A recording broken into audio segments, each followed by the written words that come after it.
Welcome to Revelation 11.15. My name is Michelle, and with me today is my co-host, Casey. It is great to be here, Michelle. And hello to you listening. We are really glad you've joined us today. So the title of our educational exploration today is The Prophetic Architecture of the Book of Daniel, a theological analysis of Gentile dominion and the restoration of Israel. Which is quite a title, but we really want to set the mission for our time together right up front. We aren't just looking at the Book of Daniel as some, dusty history lesson about the Babylonian exile.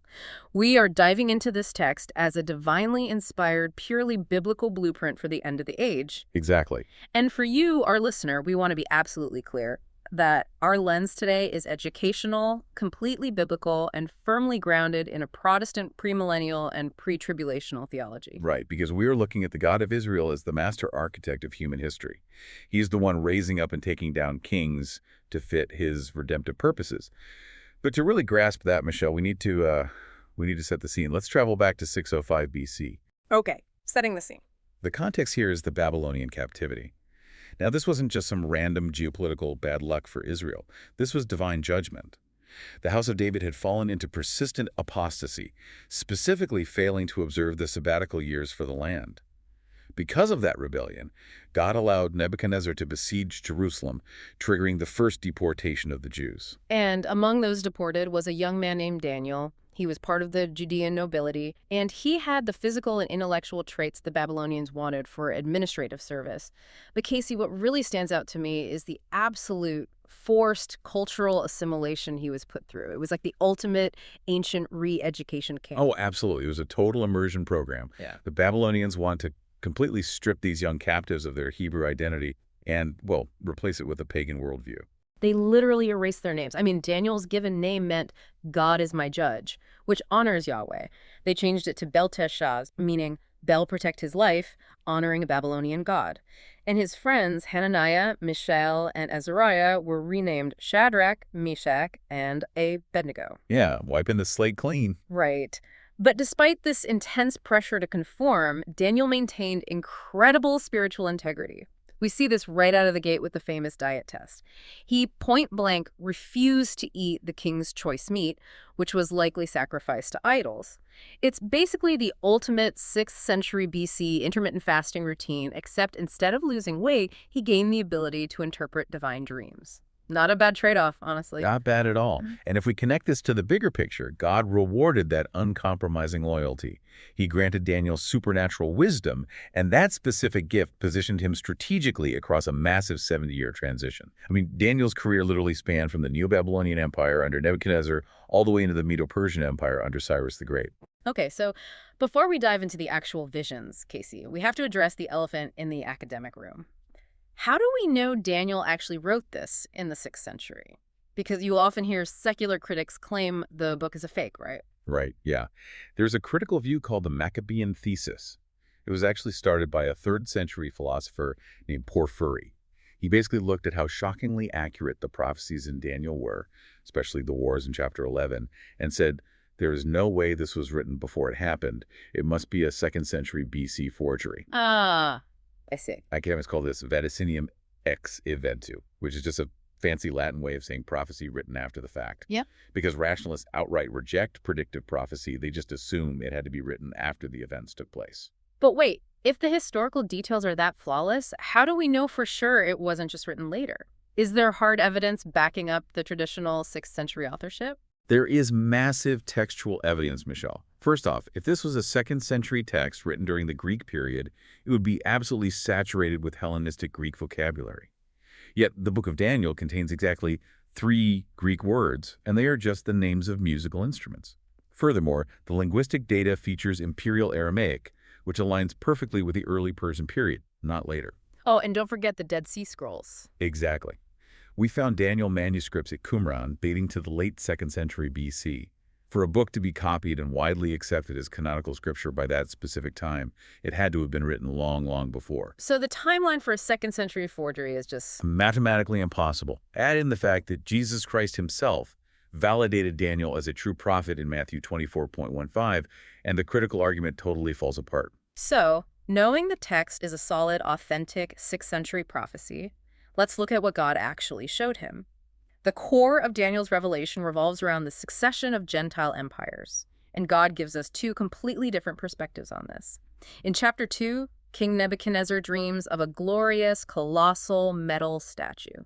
That is the human Gentile perspective, empires looking grand and powerful. Right. But in chapter 7, Daniel sees the exact same sequence of empires from God's perspective, as chaotic, rapacious, predatory beasts rising out of the sea. Let's map out those empires so you, our listener, can visualize what we're about to read. The head of gold on the statue, or the lion with eagle's wings in chapter 7, is Babylon.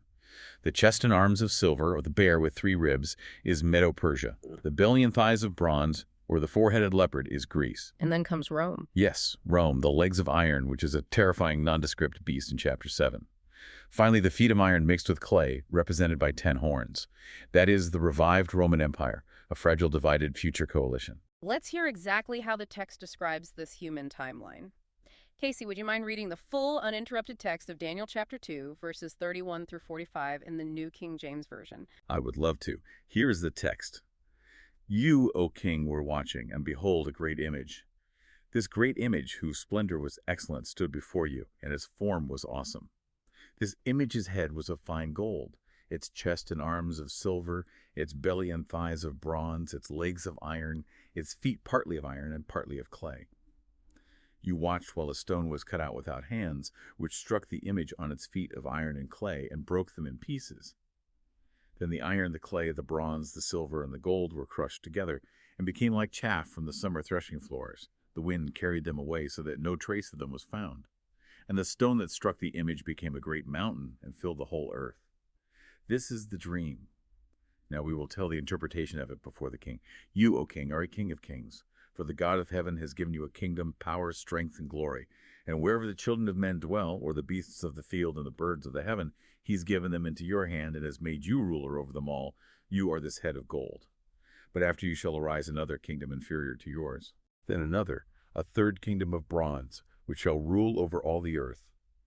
And the fourth kingdom shall be as strong as iron, inasmuch as iron breaks in pieces and shatters everything. And like iron that crushes, that kingdom will break in pieces and crush all the others. Whereas you saw the feet and toes, partly of potter's clay and partly of iron, the kingdom shall be divided. Yet the strength of the iron shall be in it, just as you saw the iron mixed with ceramic clay. And as the toes of the feet were partly of iron and partly of clay, so the kingdom shall be partly strong and partly fragile. As you saw iron mixed with ceramic clay, they will mingle with the seed of men, but they will not adhere to one another, just as iron does not mix with clay. And in the days of these kings, the God of heaven will set up a kingdom which shall never be destroyed, and the kingdom shall not be left to other people. It shall break in pieces and consume all these kingdoms, and it shall stand forever. Inasmuch as you saw that the stone was cut out of the mountain without hands, and that it broke in pieces the iron, the bronze, the clay, the silver, and the gold, the great God has made known to the king what will come to pass after this. The dream is certain, and its interpretation is sure. What an incredibly powerful passage. And if you want a primary takeaway from chapter 2, it is that stone cut without hands that represents the future messianic kingdom. Exactly. Without hands means it's completely divine, not of human origin. And for you listening today, this matters because it shows that no matter how chaotic our current global politics feel, God already mapped it out thousands of years ago, and his kingdom will absolutely crush earthly rebellion. That is such a comforting reality. So God doesn't just give Daniel vague metallic symbols. He actually gives him an exact mathematical countdown to the Messiah. Casey, walk us through how this prophetic clock actually ticks, because this is where the precision gets mind-blowing. It really does. This timeline was delivered to Daniel by the angel Gabriel, and it outlines a 490-year period determined specifically for the Jewish people and the city of Jerusalem. The text calls them weeks, but the Hebrew word is Shabuah, which literally means a period of 7 years. Let's read the exact wording together from Daniel chapter 9, verses 24 through 27. I will start with verse 24. Sounds good. 70 weeks are determined for your people and for your holy city, to finish the transgression, to make an end of sins, to make reconciliation for iniquity, to bring in everlasting righteousness, to seal up vision and prophecy, and to anoint the most holy. Know, therefore, and understand that from the going forth of the command to restore and build Jerusalem until Messiah the Prince, there shall be 7 weeks and 62 weeks, the street shall be built again, and the wall, even in troublesome times. And after the 62 weeks, Messiah shall be cut off, but not for himself. And the people of the prince who is to come shall destroy the city and the sanctuary. The end of it shall be with a flood. Until the end of the war, desolations are determined. Then he shall confirm a covenant with many for 1 week. But in the middle of the week he shall bring an end to sacrifice and offering. And on the wing of abomination shall be one who makes desolate, even until the consummation which is determined is poured out on the desolate. Okay, Michelle, let's break down the math. How do we get from the decree to the Messiah? The clock starts with the command to restore and build Jerusalem, which historically was the decree issued by Artaxerxes in 445 BC. From that exact date, Gabriel says 69 weeks, which is 483 biblical years, will pass continuously until the presentation of Messiah the Prince. Wait, so if you calculate 483 years forward from 445 BC, that lands exactly at the triumphal entry of Jesus Christ into Jerusalem in AD 32. That is incredible. It is mathematically perfect, but notice what the text says happens after those 69 weeks, but before the 70th week begins. 2 distinct events. First, the Messiah is cut off, which refers to the crucifixion. Then, the city and the sanctuary are destroyed. And we know from history that the Roman legions, led by Titus, destroyed Jerusalem in AD 70. Which means there's a gap. From our Protestant pre-tribulational position, this prophetic gap is the church age. God essentially hits pause on Israel's 490-year national countdown. He shifts his focus to assembling the church from all nations. Which leaves that final 70th week, that final 7-year period, entirely unfulfilled and waiting in the future. Precisely.